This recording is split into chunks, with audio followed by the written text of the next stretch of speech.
最近有出版社一写着出4本的台语亲子囡仔故绘本，这内面的这主角拢是用台湾本土的动物。不过，这个绘本的字呢有较侪，希望透过故事来帮助囡仔对看绘本渐渐行到看小说的过程。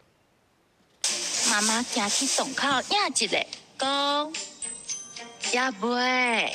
日头搁伫山沟底比小吹。扫运动地当听到台语绘本《咱的厝边伫倒位》的故事，这是张宝明和张玉文两位国校的台语老师所出的台语绘本，拢总有4本册，是以台湾的本土动物做主题，有包括拉里、长尾山牛、河流和台湾咖喱山顶的故事。阮咧出册的时候想讲要甲在地做结合，所以阮就有用在地的动物，比如讲我一本就是迄个拉里。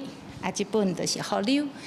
宝明老师另外2本呢，有讲到迄个咖喱山，咖喱山有足侪动物的啊，佮另外一本是长尾山牛。两位老师讲，这4本册是要做互国校中高年级的学生看的叫牛册，字数会比绘本搁较侪，拢总有1200字的台文字，希望透过故事帮助囡仔对看绘本过渡到读小说的过程，会当愈来愈顺遂。阮这个定义这交流册是讲，伊就是要过渡去到专文字的册，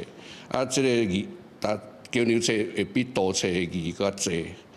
度较少，安尼互较高年级的囡仔来看。这系列的绘本嘛，特别邀请台语家庭的家长陈丽璇和美术老师王佑琪来画图。将系列的绘本团队拍算明年进前，搁推出来6本，希望未来通用伫咧台语课。记者李亚轩、林旭凯台北报道。